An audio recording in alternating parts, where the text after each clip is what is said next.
Hello and welcome to Talk Spooky to Me, the Ghost Story Guys mail show. I'm Brennan Storr. I'm Paul Bestall. This is our opportunity to hear from you, our audience. Paul, my friend, how are you doing? We're okay. We're just prepared for this incoming storm Lily to hit us overnight.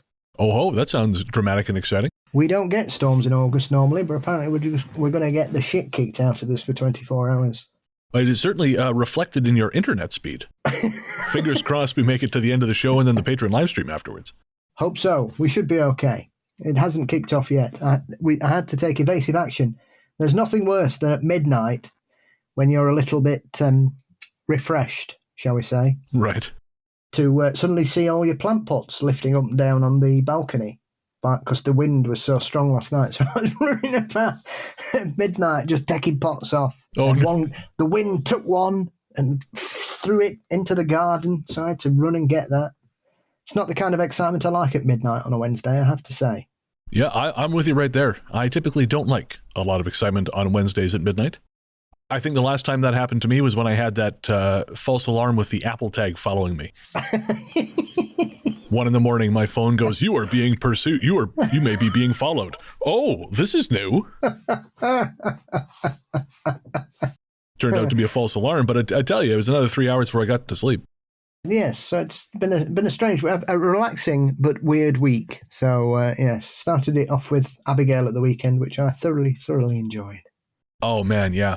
Abigail, of course, the movie Abigail, folks, the vampire film is so much fun.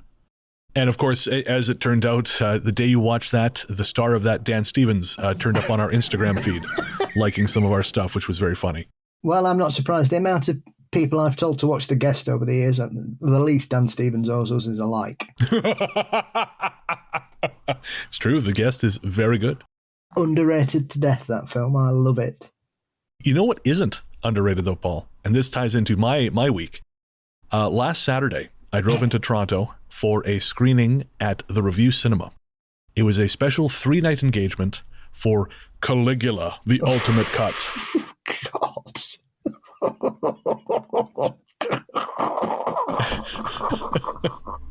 Now, folks, I'm not going to spend a lot of time on this because the punchline is not the movie, although I felt like a bit of a punchline after enduring 3 hours of that.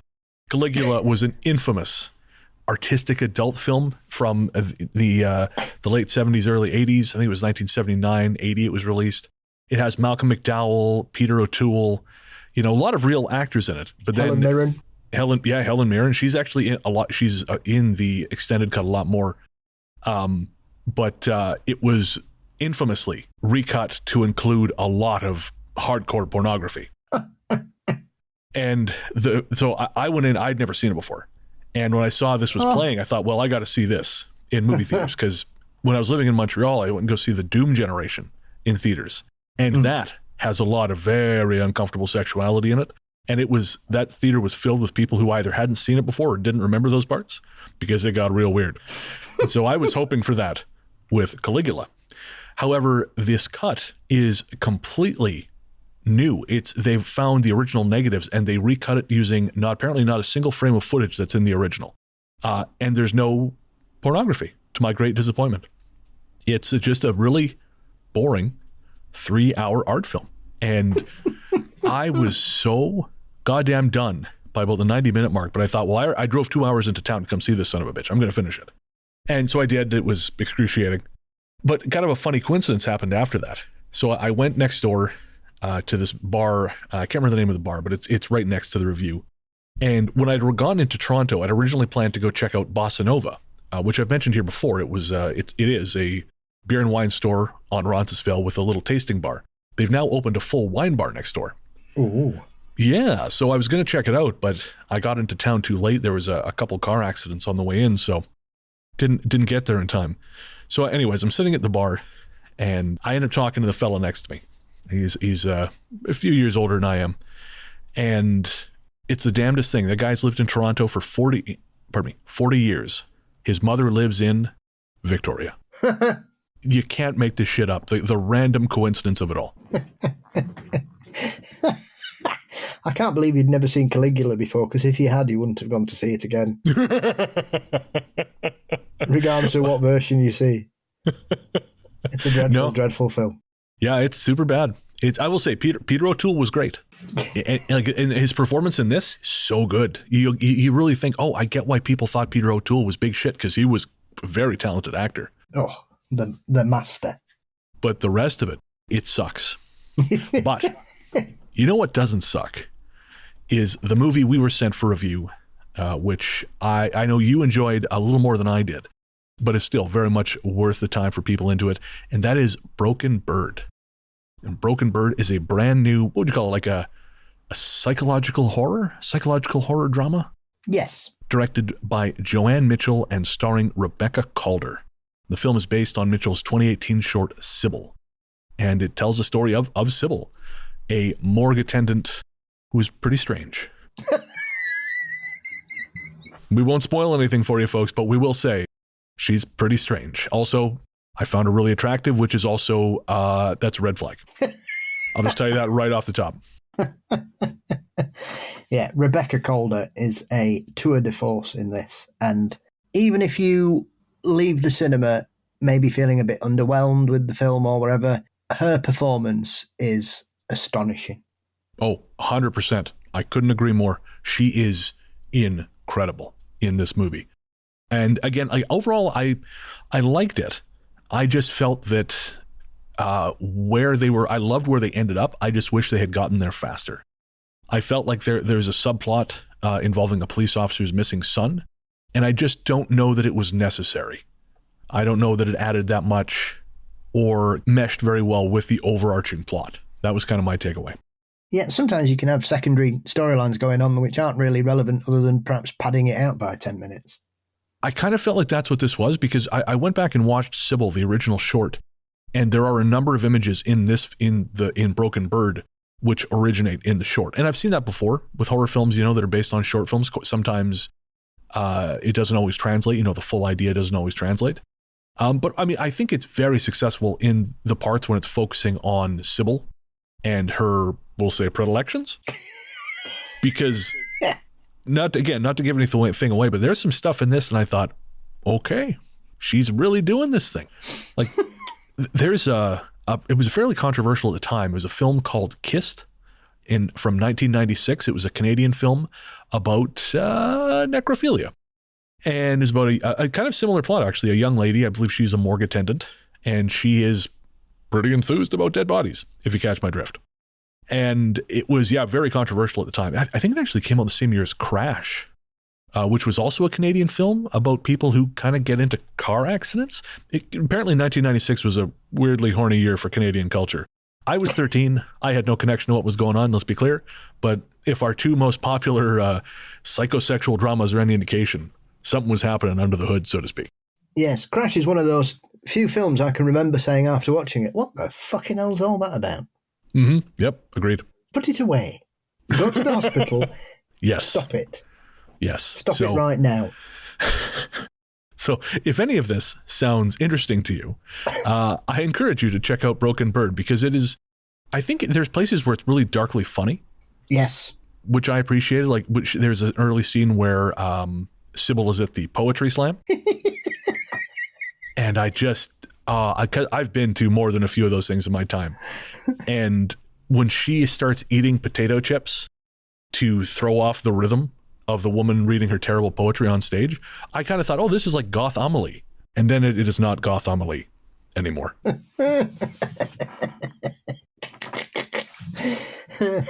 Yes. The last couple of years, I have to say, I've seen some very enjoyable horror films that I didn't expect, that have kind of caught me completely off the hop on the back foot, and this is another one. Yeah, this was completely new to me. When we were sent the screener, I had never even heard of it. I think it's just debuting at Fright Fest now. Again, overall, I would recommend it. If you like slow horror drama with a very twisted bent and not a little gore as well, I would say check it out. Because again, where it gets is pretty great. For me, it just took a little too long to get there. Yes. It's very, I'm not sure if there was something about American Mary in it for me, because that film left me feeling strange after watching it, and this one did, but in enjoyable ways. But it made me feel very strange. American Mary is another film I think it's the last film I watched that made me feel as uncomfortably entertained as this one has. Oh, interesting. I still have not seen American Mary. I think it's the Soska twins, Soska sisters. Yes, with the Queen of Canadian horror. Of course. I can't remember her name. Help me out here. I gave you Soska sisters. You give me her name. It's Catherine Isabel, isn't it? Yes, that's it, of course. Catherine Isabel. All right, so again, the movie is Broken Bird, directed by Joanne Mitchell, starring Rebecca Calder, and it will be coming to UK cinemas as of August 30th. So if you're in North America, as much of our audience is, we'll have to wait a while longer till they get distribution. But if you're in the UK, check out Broken Bird. It will be playing in cinemas near you very soon. If you've gotten over watching The Crow, which is out today. I'm going tonight. I'm probably going to go next week. Nice. Well, if they send us a screener of that, we'll review it on the show. Otherwise, they can go fuck themselves.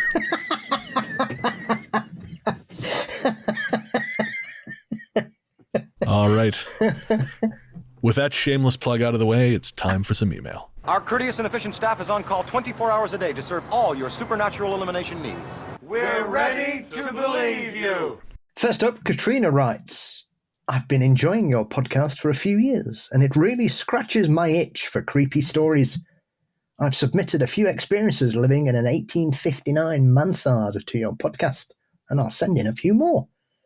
My husband and I will soon be going to England and seeing all we can in London, Norwich, as we live in Norwich, Connecticut, Canterbury, which is the name of another small town in Connecticut just north of here, and several other towns, as well as visiting a town where my husband can trace his 12th great-grandfather to. All very exciting. We'll be seeing all the sights and some off the beaten path, and of course some quality ghost tours. We are finally looking forward to seeing your native land for the first time, Paul, and I've made it very clear to my husband that I am going for the fish and chips and ghosts. Sincerely, Katrina. Well, some beautiful places to visit there, Norwich and Canterbury especially. Beautiful. Lovely. Oh, Katrina, I'm envious. I hope you guys have a fantastic time and enjoy your fish and chips. I guess that must still be a thing. I mean, to me, the quintessential English dish at this point is more or less curry. Well, yes, the chicken tikka masala is the invented here. And the kebab? The kebab, yeah. Fish and chips, originally brought over by Jewish immigrants to the UK. No kidding. Yep, that's where fish and chips comes from. And it depends, because if Katrina's down south or in the southeast, then she might get their version of fish and chips, which doesn't include mushy peas. I have never had the mushy pea version. Yeah, well, that's all we have up north. Fish, chips, mushy peas, scraps. Scraps? We had scraps. Yeah, I don't think so. So scraps are the bits of batter that come off the fish when it's cooking, and they collect them all, and then so you get like a portion of batter that you put on. It's called scraps. That sounds amazing. And you just have it on your fish and chips as like an accompaniment, as a dash over it all. But down south, they tend to have beans down south. I am missing out, is what I'm learning, by never having been to the north. Pickled egg chaser. Oh, I do love a good pickled egg. Who doesn't? Savoy. Whoa, battered sausage, sir. Indeed, yep. Agree. Also on board with the battered sausage train. Good. So yes, Katrina will have to report back on what condiments she was offered with her fish and chips. Yes, this is your task, should you choose to accept it. Yes, don't do like former Labour MP Peter Mandelson when he became the MP for Hartlepool and showing that he'd always travelled up north when he went in a fish and chip shop and asked for a portion of the avocado with it. What? Yeah, he meant mushy peas, but he'd never seen them before. I've never been there, and I know not to ask for avocado in the north. What is he, an alien in a skin suit? Yeah, it's these North London Labour lovies. Yeah. Woof. All right. Well, on that deeply upsetting note, we're going to move on to the next message. This one comes from June. And June says, I was just listening to your Chasing Waterfalls episode, specifically the story about the fisher in Queensland. It reminded me of one of my own experiences. Back when I was younger and thought myself invincible, I used to hike alone. Every week another peak. I'd tell my coworkers and regale them with my stories on Monday of what hike I managed to do that weekend. I could just hear Brennan and Paul interrupt here with a very reasonable comment about idiots going alone in the woods asking for trouble. And you guys are not wrong. I mean, in fairness, a lot of people hike alone, June. I'm an indoor cat, you know. I like bars.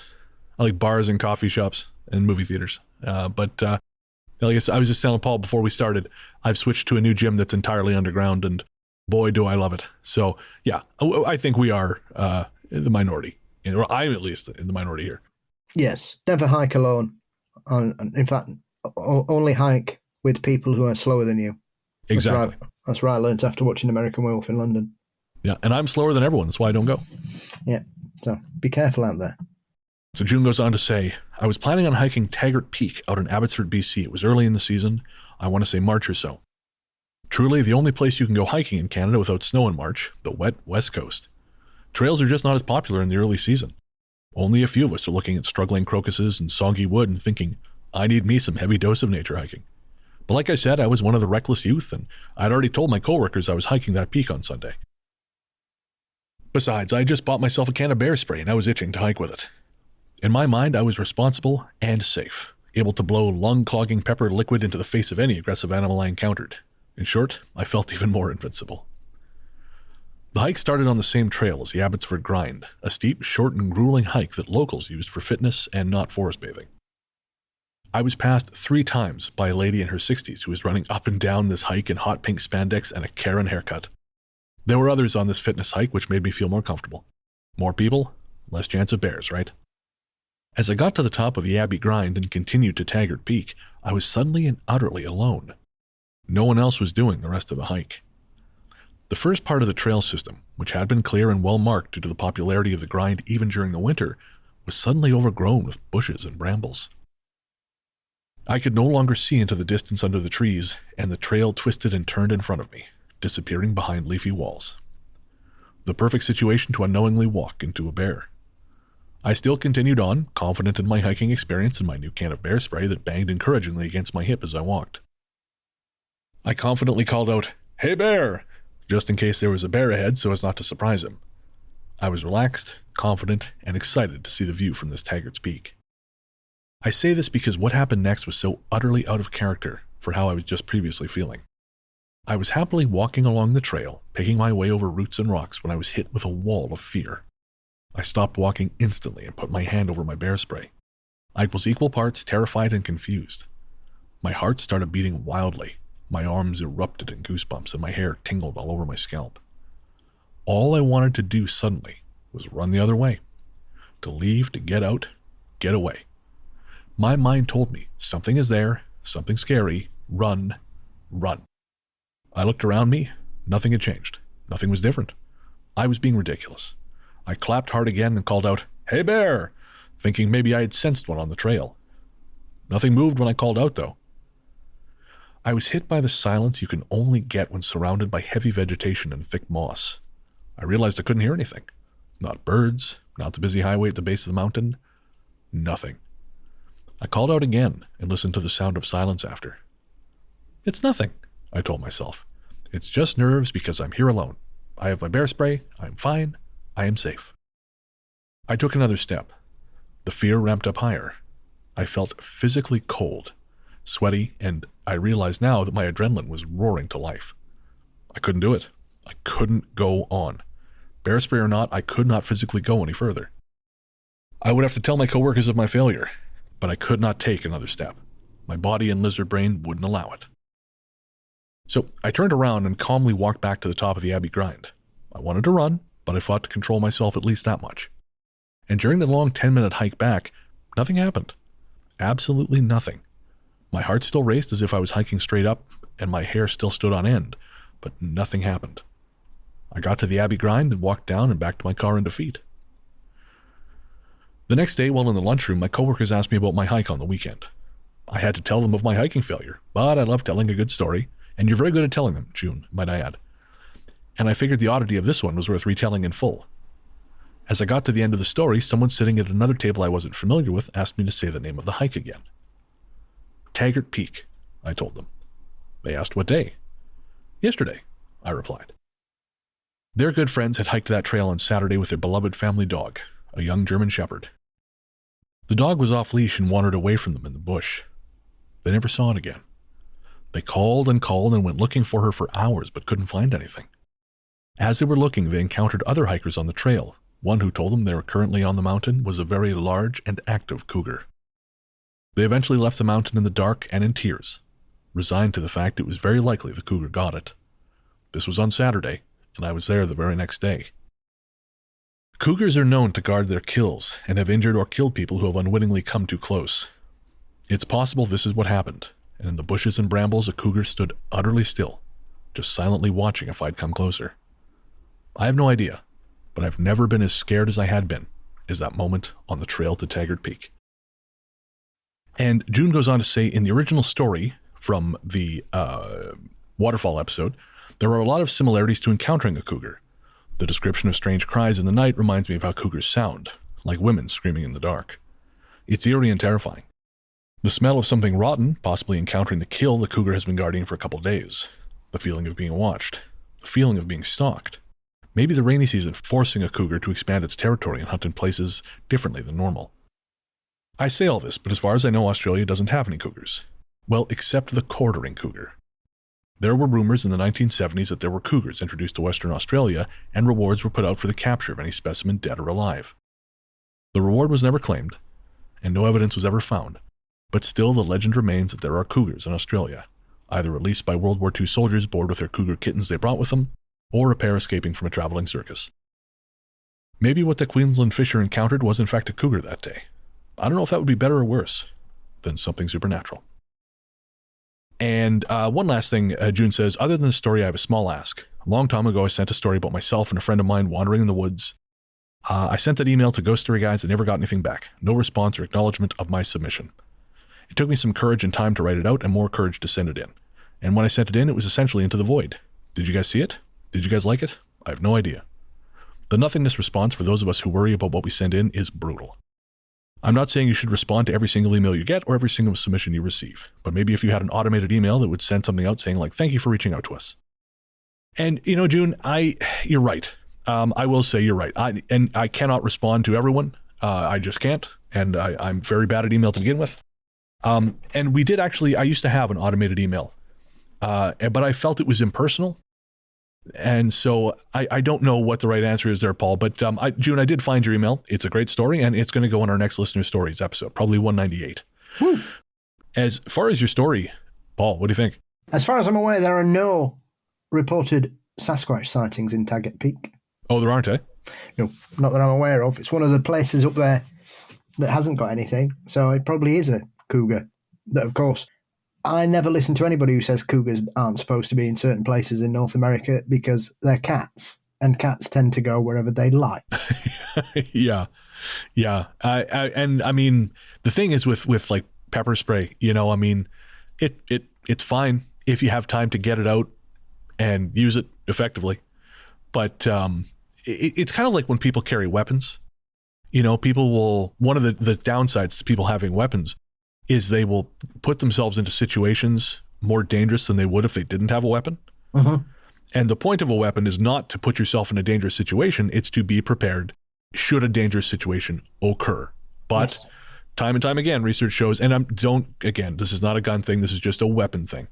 If you have one, you're much more likely to go further than you would because you think, oh, if the shit goes down, I'm ready. But I tell you what, you're not. And violence happens so fast. And this is not a criticism, June. This is just like, I'm glad you turned back is what I'm saying. Because pepper spray or no, cougars move so goddamn fast. Yep. And the thing with big cats is they will take down any dog of any size, sadly. It's very famous in India. Leopards come into cities and towns at night and take domestic pets. Really? Yeah, I wouldn't recommend it. I once saw a documentary about the amount of leopards encroaching into cities, which was quite ironic because really the city's encroaching into the leopards' habitat. It's not the other way around. They're not getting a bus in, you know? And that had some shocking footage of several leopards chasing down dogs and killing them and dragging them off. Oof. And that's from like 10, 15 years ago. And that wouldn't surprise me. As June says, there's clearly big cats in Australia as well. And if you're interested, there's a brilliant documentary all about it called The Hunt. Oh, okay. All right. That's awesome. So there definitely are stories, verified stories of giant cats in Australia. There are thousands of reported incidents with phantom black cats. They have They have the same thing we have here in the UK. And probably a lot more reports in Australia. I'll be damned. Okay. A lot of big cat yowie sightings, similar places, similar times. People see both as well. All right. Well, Paul, maybe you can send me a link to the documentary and we can pop it in the show notes for folks to check it out. Yeah, absolutely. Only thing I'll say is there aren't many creatures in Australia that can kill a kangaroo by biting its head off. Oh, my God. You don't fuck around with kangaroos. Kangaroos are like deer that went to prison. Yeah. The hunt has has tons of witnesses, some rather gory remnants. You know, there's lots of livestock kills, kangaroos, other marsupials. They're clearly there. Okay. Oh, fascinating. All right. Well, there we go, June. There's you might. I think you might have just explained that one. So we're just firing up the time machine to go back to June last year, and this message is from Lexi, who says, I'm pretty late discovering the podcast, but I've been listening to some older episodes and have some experiences that I wanted to share and get your perspective on. When I was around 18 or 19, which was around 10 years ago, I briefly lived with my sister. I stayed in one of her spare rooms and was irrationally afraid of the closet. Now, I've had issues with closets since I was little, to the point that I made my mum put a lock on my childhood bedroom closet door. This, however, was different. I would wake up under some kind of sleep paralysis and would just know that there were multiple shadow things coming out of the closet and coming over to the bed. It would feel like they were pressing down on my back. I could feel the pressure of it and hear indistinguishable whispers. I remember wanting to cry out for help but never could. Years later, my sister told me there were nights that she'd heard me crying out and assumed that my boyfriend at the time had come over for some hanky-panky. The only other time I had seen a true shadow man standing over me was at the father's house in South Florida, where her grandfather had committed suicide. That time I truly woke up and screamed, though, and then moved to sleep in the same bed as my mum because I was too afraid to sleep alone for the rest of that trip. Fast forward to today, I still occasionally have sleep paralysis, but now I only see shadow illusions, such as a giant spider running across the ceiling, things that I can easily dismiss.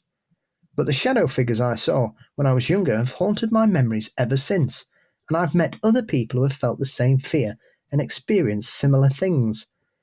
I feel that I should add that my sister and mum have never had those experiences in my sister's house, and I certainly don't think that I have time to get into all the things my mum has seen over the years, but can say with certainty that none of it has occurred at my sister's house. I don't know if you'll ever get around to actually seeing this email, but I hope so. Well, Lexi, today is your lucky day. Yes.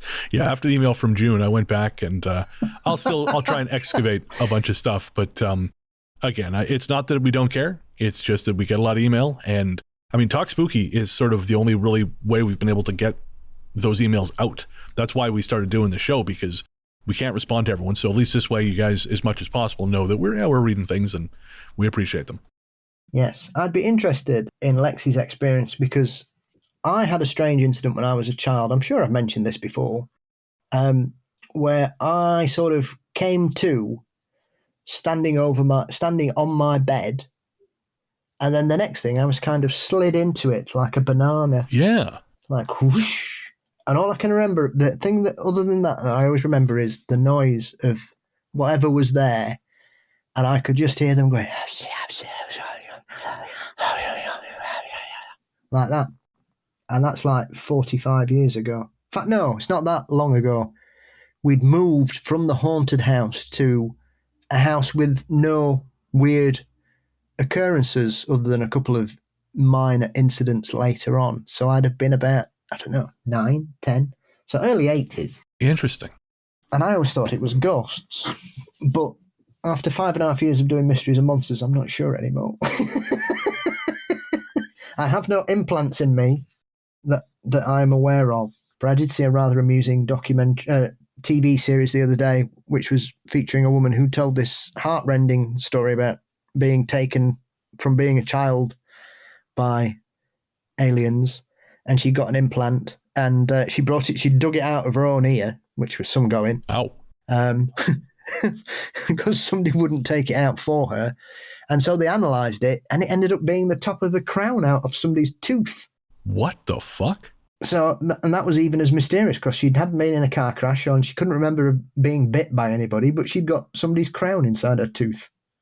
She got somebody's crown from a tooth inside her ear. That is baffling. That's really gross. That's upsetting.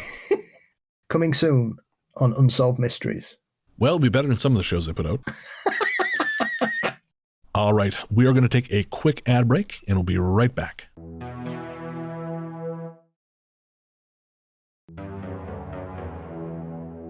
All right, next up is from our good friend Bob. Bob is a longtime listener, longtime friend of the show. Hey, Bob. Hey, Bob. Bob says, hey guys, great show as usual. Speaking of pop songs, Come and Get Your Love by Redbone is stuck in my head. Anyways, the totems in the story, these are the Philippine totems from episode 196, Don't Go Haunting Waterfalls. These totems are called Anito. Plural is Anitos, a guardian of the rice crops. It is also known as Bulol. In some rural areas, they're often found as boundary to the Fey Encanto realm and that of the adjacent settlements. The banshee or weeper is often said to be a harbinger of death. The further it sounds, the closer it is. And Bob links to a YouTube video from back in the day.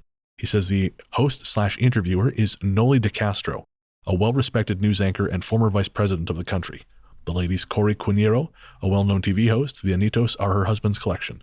I myself have brought one to California, but had to burn it to keep my sanity. Insert Jumanji drums. That's how it starts, Bob. That's it, man. Don't burn the artifacts, man. Have you not watched any of horror films? And cheers. He says, cheers, Bob Vasquez. And it's good to hear from you, Bob. Bob, again, Bob actually, if you check out my website, hauntedrevelstoke.com, Bob designed all the graphics for that. Very, very talented artist, extraordinary guy. And big part of Ghost Story Guys history. And I will include the video that Bob links to in the show notes. Marcy says, good morning. I'm being transferred to Edmonton in Canada. Is there any way to search the previous episodes for locations? Thank you. No, currently there is not. Not for listeners. I actually responded to Marcy separately and sent her. It's only come up in 3 episodes, bizarrely, that I'm aware of. 2 of which were in the way back. You and I have only talked about Edmonton once in episode 184, but we are going to be doing an episode, if we can, about Edmonton in the future. So if anyone listening is from the city of Edmonton in Alberta, of course, in Alberta, Canada, if you're living there, I don't have to tell you where it is, but in case there are folks from outside the country who don't know, send us a message, ghoststoryguys@gmail.com. I would very much like to do a show about Edmonton. I have a lot of affection for that city. So, it would be very... In fact, actually, our musical guest, the record label is headquartered in Edmonton, coincidentally. And it's also where Morgan Knudsen lives. Oh, of course. Yeah. I watched one of her lectures last year, or earlier this year, which she gave at the Edmonton Public Library. I'd forgotten completely. Yeah, I'm not sure if Morgan still does the ghost tours there. Oh, I didn't realize she did them. She used to. I don't know if she still does. Oh, very cool. I'll have to reach out to Morgan. Of course, Morgan, co-host of the fabulous Supernatural Circumstances, and just an extraordinary researcher in her own right. Absolutely. All right, so now we're going to do a roundup of comments from Spotify and from YouTube. So we're going to blow through these. This episode has gone longer than we'd anticipated, so we're going to go through these pretty quick. And exactly. And then get to our musical guest. Paul, you want to take the first one? Yes. I had several emails and messages about this from Swedish people. Who knew we were bigger in Sweden, eh? I had no idea. It's news to me. It is. Caroline says, Bestal in Swedish means to order something. Indeed. Caroline, what I've done is I've ordered lots of Swedish people to tell me that. So thank you. He's magic. Yeah, so I had a listener called Chocken, so I apologise if I pronounced it incorrectly, who also advised me about what Bestal means in Swedish, but he also sent me lots of haunted locations and documentaries in Swedish. So thank you for that. And things like that. I absolutely love getting documentaries and strange links to places, especially in Europe, that we just don't hear about. So Anything else like that, please send me them. Yes, please do. Next up is Dana. She was commenting on our Counting Fairies episode of Talk Spooky with Joe Hickey Hall. And she says, if you're looking for a shit show of a shark movie, Snow Shark. So bad it circles back around to good. Deliciously bad. All right, Dana, challenge accepted. Hopefully this goes better than the listener who asked if I'd seen 13 erotic ghosts. And I regret having watched that. Should have just watched Pirates again. I will say, erotic is a misnomer. It was 13 frequently nude ghosts. I think that's about as much as I could muster as far as eroticism. There wasn't a whole lot of that happening. Yes. But anyways. Michaela writes about our last episode. A great guest and some super cool episode art. Try the Marsho cover of Eyes Without a Face. Peace and love from South Africa. Are you familiar with that one, Paul? I am not. Somebody sent me a Killing Joke cover the other day, which was bloody awful. Oh, no. And I'd just like to say, no. Leave Killing Joke where they are. Thank you for the kind words, Michaela. Yeah, we loved having Sinead on the show. She was a ton of fun, and we're hoping to have her back in the new year. But yeah, she was a hoot. And thank you for the kind words about the episode art. I patterned that one in the style of like a kid's book I remember having when I was young. I just have this very vague memory of what it looked like. So I tried to make it look as much as possible using stock images, of course. And then I color-coded it the same color as TLC's Crazy Sexy Cool album. Yes. I was going to say, that Killing Joke made me fall down a rabbit hole, and I discovered that quite a lot of people in the rock scene believe that Motley Crue stole the riff from Killing Joke's Love Like Blood for Dr. Feelgood. And when you hear Dr. Feelgood after listening to Love Like Blood, you think, hang on a minute. Really? They've just fucking nicked that. Oh, man. Reminds me of the first album by the band Down. I think it's called Nola. They were like the heavy metal sort of super group with Phil from Pantera on vocals. Oh, right, but yes. But their first album was really, really well reviewed. But I remember sitting down to listen to it one day, like really sitting down, and I just realized these guys just went into the swamp, did a bunch of drugs, and thought they wrote Black Sabbath's first album. Like there's Planet Caravan is on there. It's just got a different name. Their song Losing All is basically just Supernaut with a lot more angst to it. I was like, okay, yeah, guys, you just got stoned and thought you wrote a bunch of Black Sabbath songs. I get it. I get stoned sometimes and think I've written stuff other people have too, but I don't release the album. All right, we're going to do a quick rundown for YouTube, and then it's time to go. So Renpet from YouTube, commenting on Don't Go Haunting Waterfalls, says, my brother loves to haunt around his birthday and death date. This year he played a train whistle all night in my room. Why a train whistle? My uncle gave us a wooden one when I was a kid. We used to annoy the hell out of each other with it. The train whistle is currently at my mother's house 3 hours away. Ghosts can be buttheads. They sure can, Renpet. They sure can. It's a very specific kind of butthead. But that's really beautiful, Renpet. Thank you for sharing that. Rolly writes, hats off to you, Paul. Some politics cannot be avoided and should not be. Indeed. Yes, agreed, Raleigh. Yeah, it was funny. We had someone over on Spotify have a very different opinion. And I like how they thought I was a guest. Oh, real fun. This person's, a real dope. One of our listeners, Dana, commented that, and I really appreciated her take on it. Yeah, it's like being a guest, like Sammy Hagar was a guest of Van Halen, really, isn't it?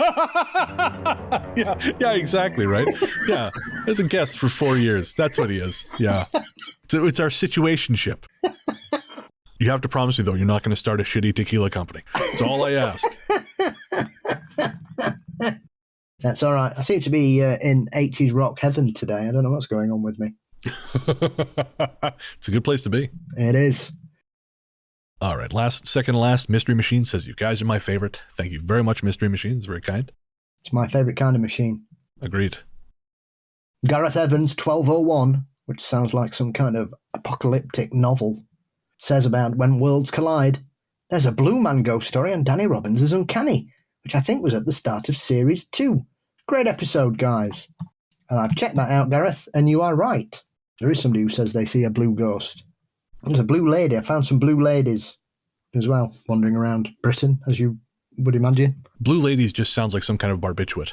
Yeah, always reminds me lad, you got any blue ladies? Any any quasi-quals. Reverting to Chris Morris there. Yeah, well, there's also the classic shit wine of the 70s and 80s here that took the country by storm, Blue Nun. That doesn't sound great. It doesn't taste When great. I think great wine, I don't think nuns.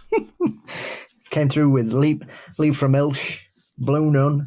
That's when Britain started to discover countries sold alcohol outside of Britain. Well, I'm glad they did that. I just feel like they started with the wrong one.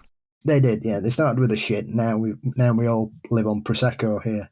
I mean, there are worse things. True. Very true. I'm quite partial to a bottle or four. It is about time for Paul to settle into some of that Prosecco. Actually, that's not true. It's about time for us to start our Patreon live show. Woo! Thank you to everyone who reached out to us. As always, we love hearing from you guys. And again, even if you don't hear back from us, we've read your message. We're very appreciative. And we will get, as always, as many of them as we can into the show. So you can send us a message at ghoststoryguys@gmail.com, either stories, comments, or questions for Talk Spooky. Or again, you can leave comments on Spotify. Apple doesn't do that. Spotify or YouTube are both great places to do that. And if you could give us a rating or review on Spotify or Apple or really anywhere you get your podcasts, it would be deeply appreciated.